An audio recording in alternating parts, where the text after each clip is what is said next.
Welcome everybody, and thank you for joining our first webinar after the summer break, our successful observatory webinar series. And today we are going to have our second out of 3 webinars following the publication of our brief, our policy brief on the challenges that backlog is facing our systems with, our health systems with. And today we are going to focus on the actual policies to address healthcare backlog. Next week, we will talk about how to measure backlog and how to measure waiting time, in fact. It will not be a surprise to you, and I hope familiar, that the COVID-19 pandemic has caused huge challenges for our health system. We had to postpone non-emergency procedures, and health systems in all countries have to catch up on services and providing services, and sort of strike a balance between quickly catching up, but also building up more capacity for the future. We are going to discuss a few items. We're going to discuss, for example, how can we improve healthcare workforce availability while also protecting the workforce? How can we rationalize healthcare delivery and at the same time not worsen inequalities? So these were some of the things that we will be discussing today. And we will do this with an excellent panel. We have the following speakers. Our keynote today will be Sarah Reed, who is a senior fellow in policy and research at the Nuffield Trust in London. And she was actually leading on the policy section of our backlog brief. So she's the right person to come here and talk about this to us. Then we will have 2 spotlights from 2 countries. The first one is from France. We will hear from Aidan Tajamadi, and he is the deputy director of the Department of Strategic Research, Studies and Statistics at the CNAM. And if you're not familiar with the French system, the CNAM is basically the French sickness fund, the payer purchaser in the French system. And Aidan has been involved in research of the impact of COVID on the French healthcare system. And they just published their annual report, and it was sent to the Parliament and government last July. So I'm sure that he will talk also from some information from that report. Then we will go to Patrick Jeurissen, who will provide a perspective from the Netherlands. And Patrick is a professor in fiscal sustainable healthcare systems at Radboudumc University Medical School in Nijmegen, my hometown, by the way. And he's also a science officer of the Ministry of Health, Welfare and Sports in the Netherlands. So he can provide a perspective both from academia, but also from policy making. And then our final speaker will be Thomas Zapata, who can provide a WHO European perspective. And he is a unit head and the regional advisor for health workforce and health services at the World Health Organization. And also Thomas is going to publish a report next week. And so we're hoping that he will give us a few sneak previews today. Now I would like to go over to Erica to tell you all the things that I have forgotten to tell you. Sorry, yes, I've just been in the chat welcoming you all there. I will be doing the chat box at the end for the questions. So any comments or questions that come up during the session, please do just put them in the chat box. I recommend you get them in early because we've got a very, very tight time schedule. And then I'll be feeding back from the chat box to Eva and the other panelists later. But yes, please do feel free to put your comments and questions in the chat box as we go along. Thank you. Back to you, Eva. Thank you, Erica. So let's not waste much more time. And I invite Sarah to the floor here. And thank you, Sarah. Hello, thank you, Eva, for that kind introduction. I'm just going to start sharing my screen. But yes, it's a real pleasure to be with you all today. And as Ewout said, I'm going to just be speaking through some of the main policies and strategies that we've been seeing health systems turn to try to tackle this challenge of backlogs and longer waits for care that have built up over the course of the pandemic. So in terms of what I'm going to cover in my bit, I'll just start with very briefly with some background and context to this work and the briefing that Ewout said at the start. I'll then focus in on what those strategies are really looking like with some examples from countries on how they're going about thinking about ways of clearing backlogs and reducing waits. And then I'll just end with some reflections I've had in doing this work on where there might be some key lessons and learning for policymakers who may be grappling with similar challenges in their own system.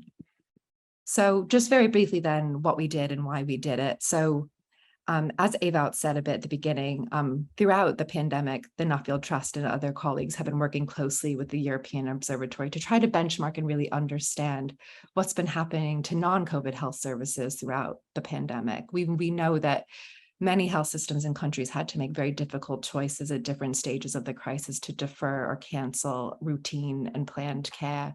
We've seen pressures build up in primary care and A&E throughout the pandemic as it wages on. We were trying to understand, what's the scope of this challenge in different countries? How do health systems compare?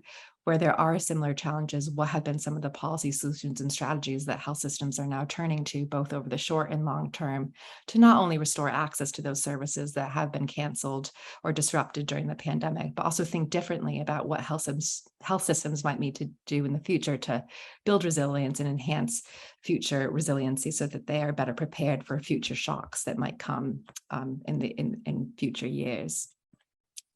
So that first question then, what is the scale of the recovery challenge? What do we know so far about the backlogs in different countries? And I won't spend too much time here, but just to say this is, well, for one, a very difficult question to answer because in terms of what countries measure to understand their backlogs looks really different from place to place, whether or not wait times are measured systematically at all. So it is hard to get a full accurate picture of where we're at in this point of time. It's also a really dynamic challenge. So backlogs, of course, have been really affected by the pandemic, but of course now are being affected by competing and overlapping crises of the cost of living and energy, all of which will affect the overall capacity that a health system has to deliver care.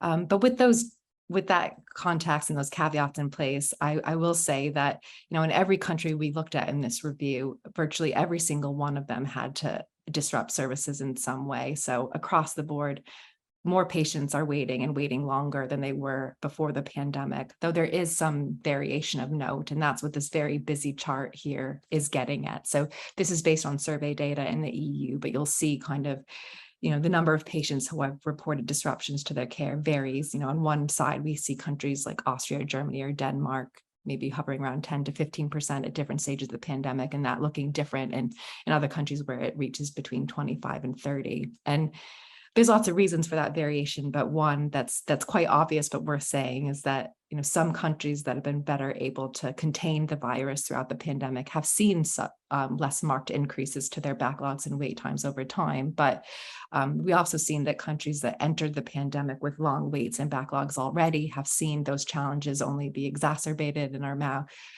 dealing with much bigger challenges. That's kind of the situation we're seeing playing out in the UK with waitlists now surpassing over 6 million, but they were already 4 million before the pandemic. The last point I'll make here before we're going on to what systems are actually doing to deal with these challenges is just say that there's also this added complexity in understanding the scale of backlogs is that we still have this phenomenon of so-called missing patients. So in a lot of health systems, general practice and activity in primary care have not caught up yet to where they were before the pandemic. We've also seen things like screening and referrals still lagging in some places. So there's this added challenge for policymakers about how to plan better for the future is, what will happen to these so-called missing patients? Is it that they're being better seen in other settings and not needing the care they might have needed before the pandemic? Or is it that there's still some difficulties in access, or patients are still changing their behaviors about how they use and approach health services, and they might present at later stages where their conditions have deteriorated or in more severe state? These are some of the unknowns that policymakers are having to deal with as they go into tackling the backlog challenge. So what are systems then doing to bring down waits. I think when we did this work, some 3 broad strategies kind of came out, and I will talk through each of these now in turn and give you some real examples. So the first one I want to start with is on just increasing the supply of workforce and staff. And in every single country we spoke to, staff burnout, recruitment, retention, this was referenced as the biggest limiting factor to recovery across the board. So countries are spending a lot of time thinking about what they need to do to increase their retention and make best use of the staff that they have already. So in terms of increasing recruitment and retention, we've seen lots of policies going into making the profession a bit more attractive and competitive in the market. So some of that has come down to things like staff pay. We've seen some countries like France, for example, introduce a new pay deal, which saw staff increase their salaries by about an average of just under €200 a month. But a lot of that was targeted at lower paid hospital and long-term care staff. We've seen similar arrangements being reached in places like Belgium. There's also been a lot of focus, not just on the financial side of the equation, but what are some of those non-financial perks and incentives for work and how to make the profession more attractive and flexible. So a lot of thinking going into offering benefits like free childcare, free parking, a lot more on-site mental health support to deal with rising rates of burnout and stress. We've seen a lot of focus on that across European health systems.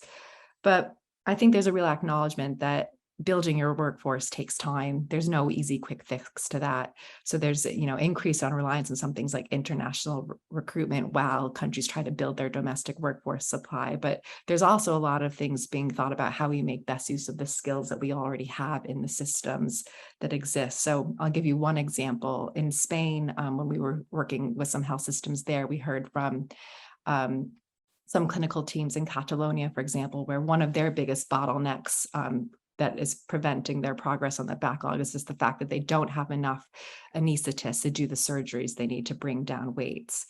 And it's going to take a very long time to train consultant anesthetists in that system. So what they're doing instead is having one anesthetist oversee actually 3 nurses with appropriate skills to be able to administer sedative medication and kind of monitor a patient throughout a surgery so that they're able to do more in a day and that consultants could be spreading their time differently. So that's just an example of how different thoughts are going into skill mix and how we get through this crunch in the short to medium term while we wait for overall numbers of staff to grow, if it grows.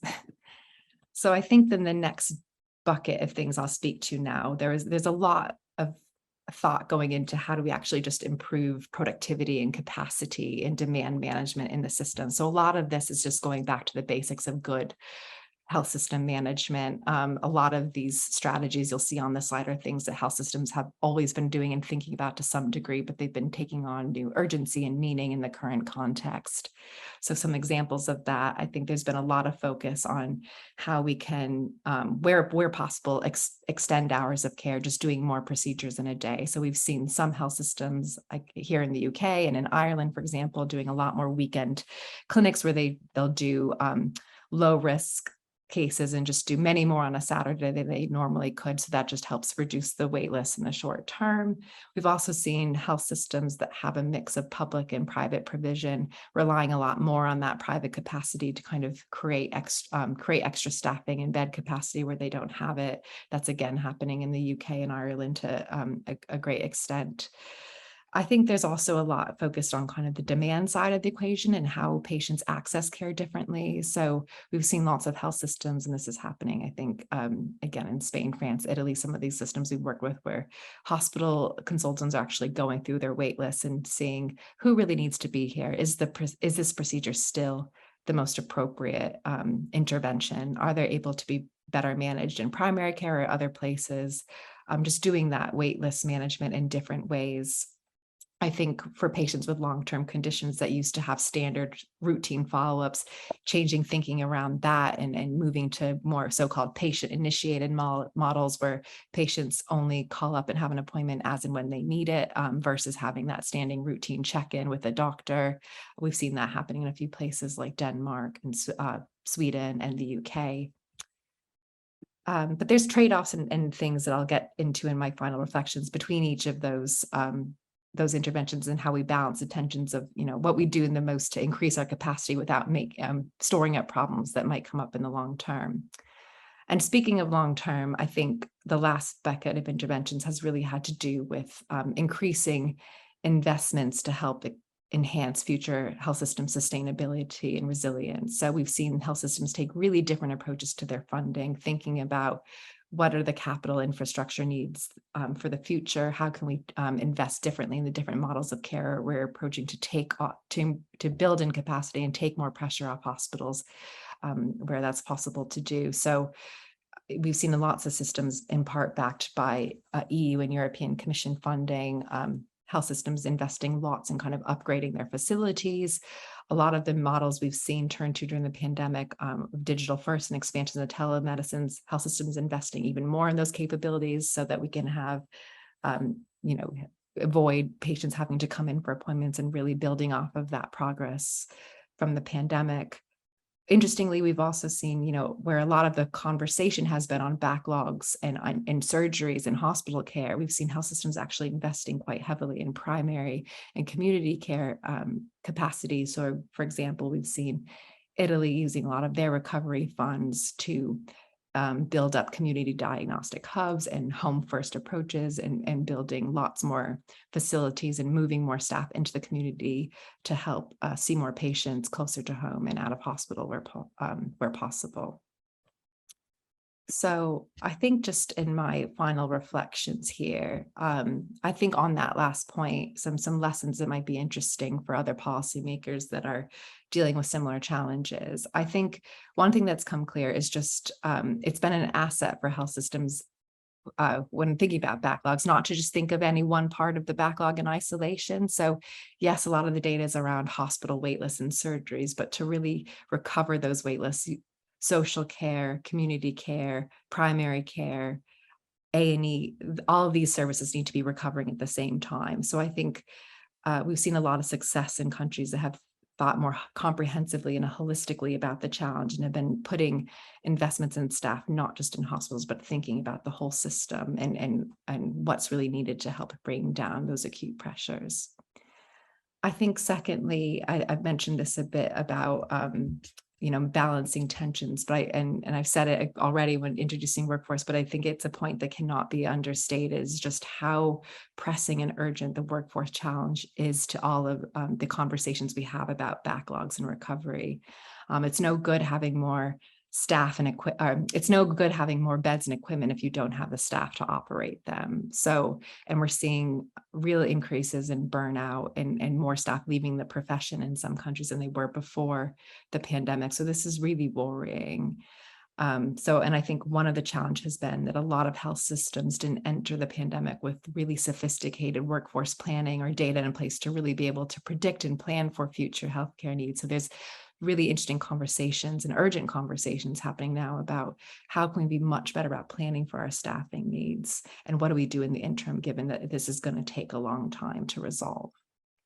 And then my last point then is that I think it is about coming back to that point about balancing tensions. I think a lot of the steps that countries are taking in the short term can have implications for the long-term resiliency and sustainability. And it's important to be thinking of these things in the round. So for example, the measures that countries might be adopting to kind of limit access or prioritize access to care in the short term, it's really important that that's not done at the expense of widening health inequalities.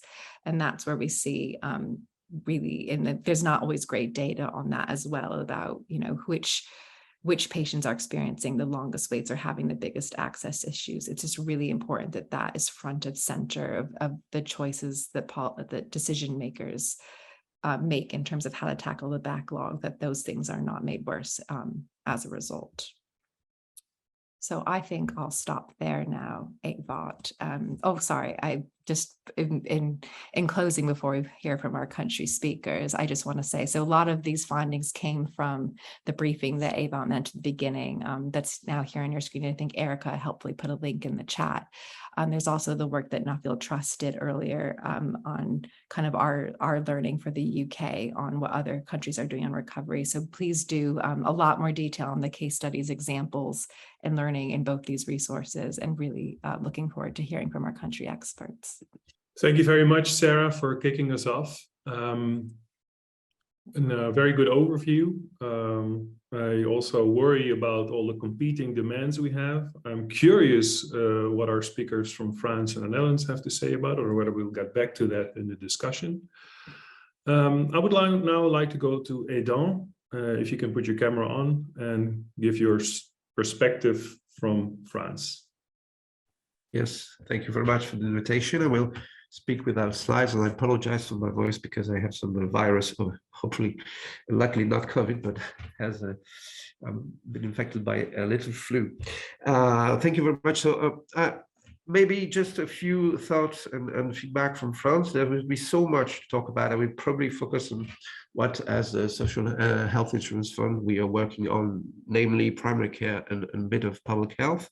Just quick examples, but maybe we have to reflect that when COVID came and the first lockdown happened, we had a quasi experimental complete stop of the whole healthcare system, save for the part that was caring for COVID patients. Then we were for about 2 months in some state of crisis and management and damage containment, both trying to care for patients with COVID and then trying also to make so that patients, specifically the frailest patients, such as the elderly, polypathologic patients, would be taken care of. And progressively, this shifted to a backlog policy. How do we catch up with the backlogs? And this lasted while the pandemic was still happening. We had other lockdowns. There were many waves of the pandemic.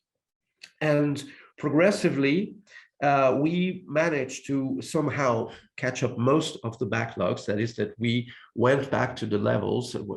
Almost every field of the healthcare system went back to the level of activity that happened before COVID. But we constituted a stock of backlog, which in some parts of the system we still not have caught up with. And specifically, backlogs related to operation theaters, hospital procedures. If you think of, if you talk about, primary care, what we have done during this time was to roughly loosen every regulation to help people being cared for, even if the system was strongly burdened with COVID. That means that we loosened the regulation for teleconsultation and telemedicine, which were easier to do. You can do it over the phone, while normally you cannot do that. We loosened the regulation for renewal of treatments for chronic care patients so that they didn't have to see the doctor to have their prescription re-signed by a doctor in order to have renewal of the treatment. And there are a number of regulations that were completely loosened. So there was a sense in the system that freedom was here, there was a wind of change, and everything was extraordinary. And then we are now in a third time of the pandemic, which is, how do we actually transform healthcare system? Because we cannot simply erase all regulations. And also, how do we learn the lessons of what happened? There were obviously difficult times we went through, but there were also very inspiring changes that happened.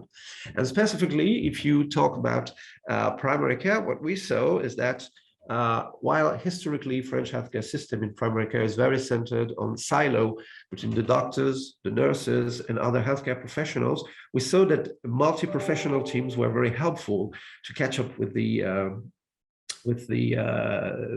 backlogs and taking care of the pandemics, vaccination, the tests, etc. And so this is something that now is at the center of the French policy and political debate. How do we take the lessons? How do we transform healthcare? Because there is a global sense that things cannot remain as they were before. And so this debate is now focused on, I would say, roughly two things. The first thing is the convention, the medical convention. This is an agreement National Health Insurance Fund signs with the doctors' unions, and which defines how we pay the doctors how they are organized. And this is a very important moment that happens every 5 years. So it's going to begin in October, and we are trying now to see how we could put some inputs from the system, from lessons from COVID in this agreement.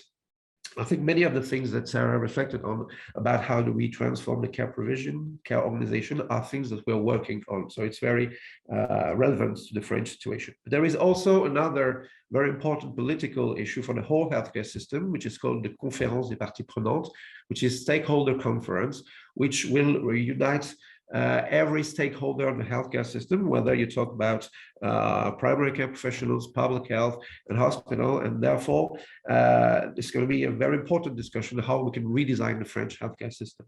So if I could sum in a nutshell what we are now, what the situation we are now is that we went from crisis management to trying to catch up with the backlogs, and now we are in a state of transforming healthcare system. This is very difficult because obviously people have taken news of the freedom they have, but there's also a huge human resources crisis in the healthcare system, both in the hospital and in primary care. And therefore, we aim to implement in these policies measures, regulations, payment mechanisms that will, I say, incentivize people to go back to the healthcare system and provide a healthcare system that is more responsive to the needs of the population, but also to the needs of the healthcare professionals.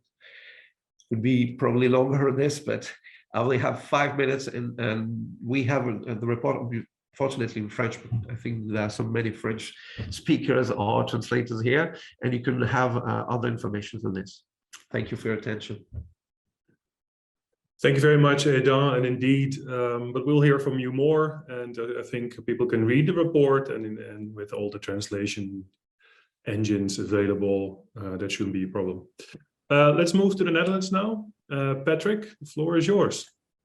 Yes, thank you, Ewout, and thank you, Sarah, for this insightful study you have talked to us about, and also thanks from the France perspective. I will do it very briefly, but I would like to show you 2 slides of the situation in the Netherlands. Well, the first is that actually what we see here on the left-hand side is that backlogs are not decreasing. Just the other week, we heard from our hospitals, top left, that they are that they don't lower the backlogs anymore. And you see on the slide here that it's around the same as in 2019 at the beginning of COVID. However, we did see an uptake of ambulatory surgery centers on the bottom left side of the slide, who do produce more than they did in 2019, although not as much to compensate the declines or the slow growth in the hospital sector.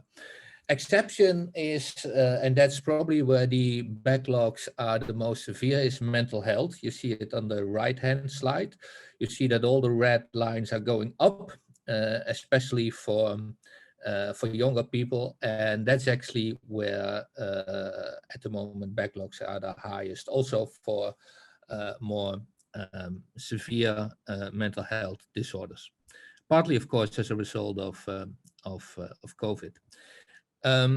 So I want to have a couple of policy messages. Basically, I think they boil down to the fact that in many aspects this is simply at the moment business as usual. I won't see that things will change that much in the near or even 1 to 3 years future from now. So one worrying thing in the Netherlands is that sickness absence is at an all-time high. And you see that on the graphs in the red right-hand side. Top is mental health, and you see that their sickness absence is currently 8% and higher than it was last year, and higher than it was the year before last year, and even higher than, of course, in 2019. Hospitals are in the bottom, and in the mean you see long-term care, where typically a sickness absence is even higher. And of course, there's a lot of variety on such slides. So there will be providers which have sickness absence of maybe, north of 10%, maybe 12, 13. And I guess every human resource manager can tell you that your organization is in trouble if you have a sickness absence of, say, above 10%. So I think that is a problem, and it definitely has an impact on all kinds of things, also on backlogs, but also on many other things. We also see that insurers seem to be a bit hesitant to contract ambulatory surgery centers to pick up backlogs in elective care. They do up to a point, but these centers are complaining basically that they could do much more. So that's another thing. A third thing is that looking at the fiscal side for the next 2-3 years, the government forecast basically will see even slower real growth than there was in the past 5 years, with no to very few special dedications for backlogs. And I think that kind of also underlines the argument that backlogs in the Netherlands are not seen as a major issue, maybe with the exception of mental health. So there's a lot of management by speech between quotes that, well, like Sarah said, that referrals between providers, capacity planning, such kind of stuff should kind of be done first before additional amounts of money need to be put in. And the thinking is that we can do much better on that.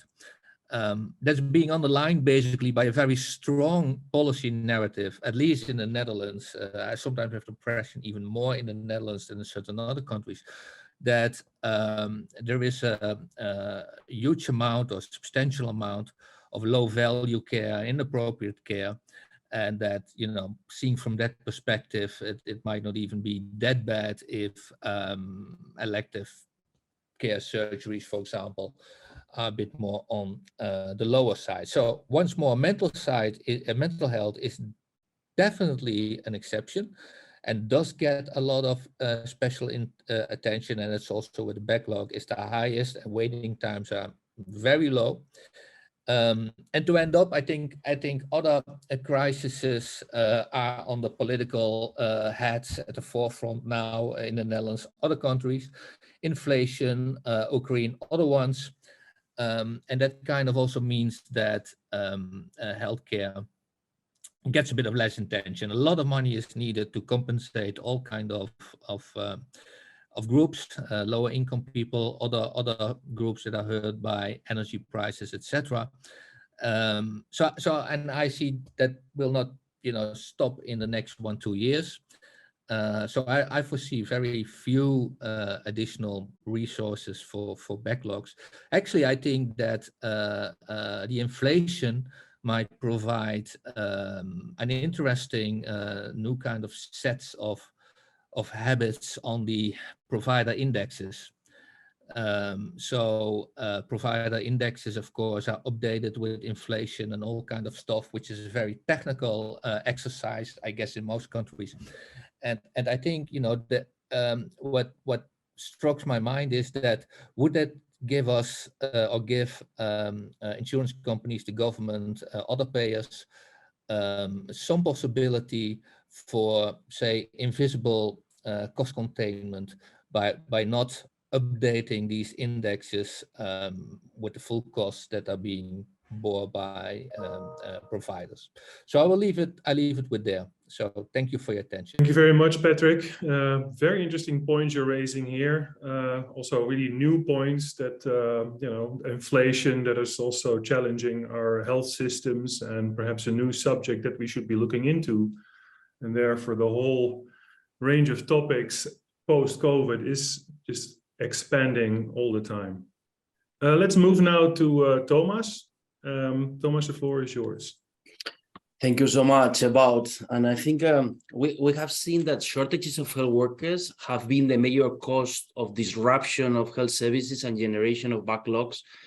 Try to reflect on what we have learned on the long COVID pandemic from a health workforce perspective, and second, what is the way forward on policies to address backlogs. On the lessons learned from the pandemic, I think COVID has really emphasized the centrality of the health and care workforce for effective and resilient health systems. It has demonstrated fragilities and also strengths. The fragilities, I think we have to say that they were already there before the pandemic in terms of shortages, maldistribution, inadequate skill mix, inadequate protection of health workers against COVID, but also in terms of protection of the health and well-being in terms of mental health, burnout. And we have also seen some of the strengths. We have seen, and Sarah has mentioned, some flexibility in recruitment, in training, in working arrangements, and the use of new digital health technologies. We can also see improving in working conditions and compensation, and a quick increase in the health workforce search capacity. And I would say that in summary, health has been able to occupy the central political stage in the political arena or agenda. So we've seen these fragilities, but also these strengths. In terms of the way forward, I will divide it in two, in the short term and in the long term. I think in the short term, we need to maintain and increase the investment in the health and care workforce that has been during the pandemic. And concurring with the colleague, with Patrick, we see a very uncertain economic context with inflation, recession, possible recession, the war in Ukraine. So health budgets, I think, are threatened, and the window of opportunity that opened because of COVID may be closing. So we need to be smart how we position with ministries of finance, how we position our argument that these huge backlogs that have been generated during the pandemic will require investment in the health workforce in order to be able to address them. ESCO has been met the day before and yesterday, and one of the key issues discussed by all the ministers of health was protecting health budgets. So I think that's the first one. The second is how to maintain the improvements in the policy improvements achieved during the pandemic in terms of flexibility, the use of digital health technologies, new roles and enhance the scope of practice of nurses and other professionals, how to improve the health and well-being of the health workforce. So I think these are things that we need to do now to start addressing those backlogs. And then we have the long term. And in the long term, I think it's been very clear that if we want to have effective and resilient health systems in 10 years, we need to start planning right now. We cannot wait 5 or 6 years. We need to start now. And we have some acute challenges if we look, and they are coming before the COVID pandemic. As the regional report we are producing and launching next week, Europe has an aging health workforce, and especially for doctors. In 1/3 of the European countries, at least 40% of the doctors are older than 55 years of age. This means that in the next 10 years, 40% of the doctors in 1/3 of the European countries will go on retirement. So this has huge implications in terms of the availability of doctors in the next 10 years. So we need to start now. Second, Sarah also mentioned it, attraction and retention. We have seen during the pandemic how the increased burnout and stress in health and care workers has led to increased attrition. We need to improve the health and well-being of the health workforce. And I think this has come really at the central stage. We need to make more attractive to young students to get into health professions. And we need to improve the working conditions so that the healthcare workers stay in the system and they don't leave. Third, rural retention, big issue. We see all the debate in the European Commission on the medical deserts. How we can really put bundle of coordinated policies in order to bring health workers to rural areas, and so that people in rural areas can access health services. And fourth, I think the new skills and competencies of the health workers that need to respond to the future health needs of patients and populations in the future. So that one we need to start now with pre-service education and postgraduate education. And I would like just to conclude of the importance of health workforce planning and seeking multi-sectoriality to come to that.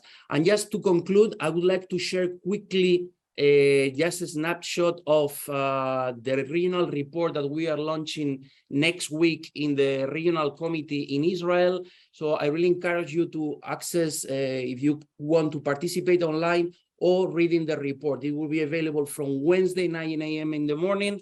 And I think we are trying to bring a sense of urgency of acting on the health workforce. And I will have 53 HRH country profiles, so I really encourage you to look at them. Thank you. Wonderful. Thank you very much, Thomas. And I forgot to mention that Thomas is actually also a co-author of our brief. And thank you for raising attention to this incredible important issue going forward, and some of the cautionary remarks you made. I would like to go quickly to Erica before I invite everybody, all the speakers, to join. Erica, what has been going on in the chat? Yes, some really interesting questions coming in. And apart from the sort of like, I suppose, the really big question, which is on everybody's minds, which is, will we ever catch up? Will we ever clear this backlog? Some more sort of like technical questions. So what might the impact be of hospital reimbursement mechanisms on clearing the backlog? Also, what about balancing supply side versus demand side policies in clearing the backlog? So can we reduce demand? You know, what should be the contribution of each? Should it be 50-50, 80-20, that sort of thing? Very interesting question. Are we aware of any initiatives or innovations out there about supporting people who are on waiting lists? So are we aware of anything or any particularly good or interesting practices in that area? And this is probably a question for Thomas, but what works to make the health workforce, working there? What do we know about the attracting and retaining of health workers? What can we do to make a career in health more attractive? So thank you very much. Thank you, Erica. Patrick and Aidan, can I also invite you to switch on your camera, and then we'll go through the questions, which are indeed very interesting. I'll leave the question about whether we will ever catch up for you, Sarah, at the very end. I don't know whether to be pessimistic. I think I'm becoming a little bit more pessimistic, or maybe there's also some optimism, and maybe you can provide us some when we close. Hospital reimbursement is, of course, a big issue. How far is that going to play a role in catching up here? Maybe Sarah, your thoughts first, and then I would love to hear also from Aidan as a payer in the health system. Yeah, I'm happy to start. I think that is a very interesting question, and something that came out in our review in some of the countries we were looking for. I think there's an interesting dynamic now with backlog. So before the pandemic, I would say there was a shift in a lot of health systems to move away from volume-based payments towards more population or capitated-based models, where you give a pool of money to look after a pool of patients, and kind of that would drive efficiency. But now with the backlog, the incentive, there's, decisions I think health policymakers are having to make around where are the incentives, and do we need to rethink that? And I can speak to the UK approach, or at least in England, where as part of the elective backlog recovery plan, they've actually moved back towards volume-based payments, fee-for-service, like paying doctors by how much care they deliver to incentivize that push in activity. They actually set a target, the expectation that hospitals would be able to deliver 30% more activity this year after the pandemic, and needed to incentivize and financially pay hospitals to be able to do that. But I think the longer term implications of that, and how that fits against other goals we have of integration and having the whole system be more joined up and work better together, there's different incentives at play there. So I think how these things combine and play out is a really interesting question. But I would say yes, in some systems we are seeing a shift back to more volume-based payment methods than perhaps we were in before the pandemic. But I'd be really interested in the views from other health systems and see if that's playing out in your own experience. Well, let's go to the payer among us. Aidan, what are your thoughts? What is the CNAM's position here? Well, that's a tricky question, because I think some backlog will never be caught up with, because patients already unfortunately experienced bad outcomes or have been taken care of differently by frontline teams who play a very important role. What we see basically is that, if I would take two examples, the first, one of the major problems we have is for patients to have a GP, and they have a problem of GP access. And our interpretation is that it's not a problem of how much we pay GPs. Of course, GPs union will tell you that they have to be paid more, and probably that's something can be discussed. But we are trying to shift to how we pay them and what kind of incentives we do, and how we provide them with teams and to support this, to have more doctors, more patients per doctor. So that's what we're working on, and the economic model that allows that. If you talk about hospital care, and specifically operation theaters and other, the problem is not payment, it's about the capacity of the hospital to actually operate patients, and the problem is the staff in the operation rooms. So it's not necessarily a matter of how much you pay and how you pay the hospitals, but the work conditions, organization conditions, and how much maybe you can provide a relevant work environment for professionals so that they stay in the hospital. So I'd say that the role of payment mechanism is probably not that important in catching up with the backlog, but it's more important in order to support the developments we want to have from the healthcare system. That would be the my thought on that. It actually also underlines, I think, the point we're making in the policy brief, which is that, you can pay people more, the workforce, and you can also incentivize and produce more, but it will not prevent them from burning out. And that is, of course, also a major issue here. And we should not forget that also, that the workforce is not always just motivated by money. There is, of course, much other factors that are much more important. Perhaps Thomas can talk about it later. I'll ask you about those. Then we had the very interesting question from Gaetan, I saw that, about is the answer, is it more a supply or more a demand issue? Or is that the challenge? Is it maybe 50-50, or is it perhaps 90-10? And I guess this probably depends on the country. And so let's first go to the Netherlands, which is a country which has a kind of a lean system, you could say, with relatively low hospital admissions compared to, for example, neighboring Germany. So maybe the answer is different there than it would be in Germany. But Patrick, your thoughts here? Yeah, so I would think it would be more supply oriented, basically. But of course, then I don't say a whole lot of different things, right? Because we're talking about supply, induced demand, and all these stuff. But thinking about the sickness leave of which is so high, there are supply constraints. I don't think that hospitals voluntary. I mean, 60% of Dutch hospitals are not on full capacity, and that's not necessarily voluntary. Another important thing here is that I think there are lots of intermediary services. So for example, in sectors where historically there have been longer waiting lists, or maybe I should say waiting times, such as in mental health, but also in long-term care, there are more kind of intermediary services, that people get some care before they get, the real care, right? So they get some hours of home care, for a certain period of time before they get to the nursing home. Or they get some intermediary care with their mental health conditions before they get the real therapy. So I think that's also important here. So that where there were historically longer backlogs or longer waiting times, there are more kind of services that at least do something. But that's also a supply side issue, I would say. Okay, so it is complicated, I guess.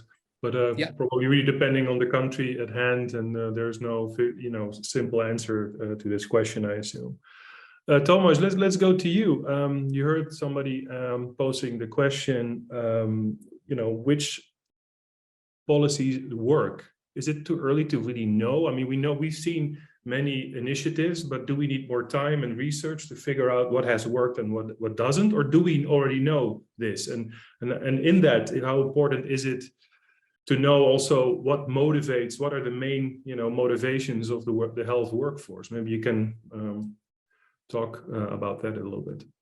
No, thank you. No, I fully agree with you. I think we need more research and more evidence on this area. And I think it has come out really with the pandemic that this is really important, and probably we'll need to start now building on that. Just to give a figure, when we're working on the country profiles, most of the countries, they are not reporting data on attrition of health workers and leaving the health labor market. So we really need to countries to really put as a priority to understand from a health labor market perspective how many health workers are leaving the health labor market. And at the moment, very few countries are able to provide that information. So I think it's something we really need to build up on.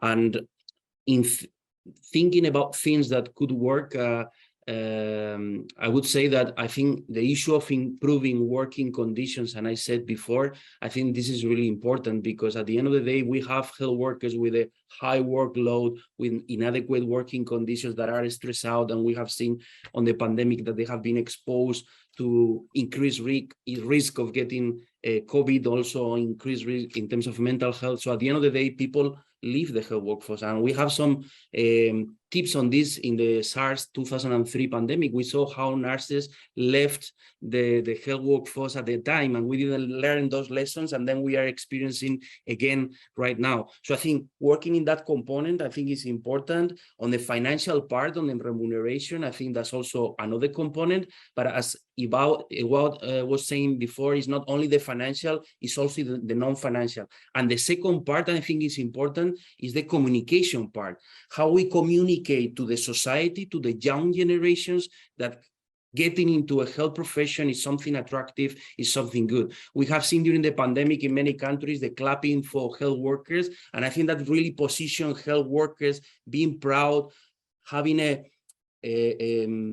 another value for society, and that's an intrinsic value of health workers. And I think that's something we really need to communicate better to put health workers in value. And I think that can be a key element to attract new people, new students into the health profession. Thank you.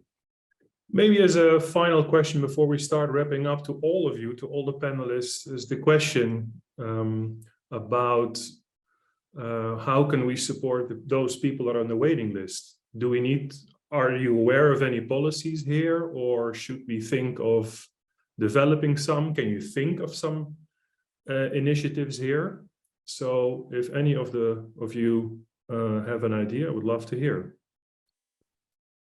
I can start on that, Ewout, and this was something we looked at as well. And I mean, I think a lot of the innovation here, it might not have been a policy. It was more down to local teams in hospitals, in clinics, in primary care, coming up with solutions close to the ground and what they can do for their patients who are waiting. So it wasn't necessarily, it's happening kind of on the ground with frontline teams in a lot of cases. But some of that stuff looked like we heard. I'll use Ireland again as an example. And I think Ireland's really interesting because they've grappled with really long waits even before the pandemic. So they have a lot of experience on how to manage backlogs in interesting ways. And we heard from some hospitals there that particularly for like orthopedic surgeries and things, there was a real, there are a lot of patients who are waiting who might never be fit or benefit for that surgery. So it's really thinking differently about whether waiting for that surgery made the most sense, or actually if they could do much more physio and support while they're waiting. And they think there were some innovative clinics that they set up that actually helped remove more patients from the wait list, because it turned out that procedure might not have been the most beneficial thing. And we've seen that happening. And I know there's interesting work in the NHS in England where there's a lot of collaboration with patient groups to say, while you're waiting, here's some support and tools, and making that information much more accessible for people so that patients feel a bit more in control while they're enduring this long wait. But I think even with those innovations that are really important, I don't want to undermine just like the really difficult policy choices that need to happen to really deal with this on a macro scale as well. I think those things are great and they're happening in pockets, but really to turn around the challenge, it's going to take really deep, innovative policy thinking as well. Thank you very much, Sarah. Perhaps we then also move to our wrap up here. I was asking you the question before, Sarah. Will we ever catch up, or what do you think? Well, I think going back to my first point around variation, like I do think there are health systems out there where the effects of the pandemic may be more of a blip than a really long-term crisis. So I think a lot of context matters here. But I also think if you asked me that question maybe a month ago, I might be more optimistic that, you know, with just the effects of the crisis as protracted and long as the pandemic, we might be turning a tide. But now we have these added crises of the cost of living, of energy. I think a lot of health systems had a plan to see them through recovery, but now there's so many question marks about whether they'll have the staff and resources to actually deliver that plan because of these added crises that are really undercutting the resources that health systems have. So I sadly am, let's just say, very less optimistic than I was maybe a month ago. Thank you, Sarah. I think it really underlines, you know, that we, as a researcher community, need to keep raising attention to this issue, especially if you consider the long-term effect also on health outcomes, etc. That is still possible, and we're just starting to understand now. Before we go, I would like to thank all of our panelists for their contributions. They've been really insightful. And before I let the audience go, I will remind you that next week we will not have only one, but we will have 2 webinars. And the first webinar is on Monday, which is a hybrid event live from the regional committee organized by WHO in Tel Aviv. And there we will be launching a new series of country reports called Health Systems in Action Insights, which focus on the non-EU European countries in Europe. And it starts at 12:30. I know you're used to 12:30, but it starts at 12:30. So really, I should really recommend you to be there. And then on Thursday, we will have our final webinar on our backlog brief. And we will have Luigi Siciliani, who is actually also active in the chat, reminding us that we need to remind you that we were organizing this. Thursday at 12, we will be talking about how to measure backlog waiting times, waiting lists, etc. So a really key issue where we, I think, can learn a lot from each other. So with that, I would like to close and thank you again. And I hope to see you Monday and Thursday. Goodbye.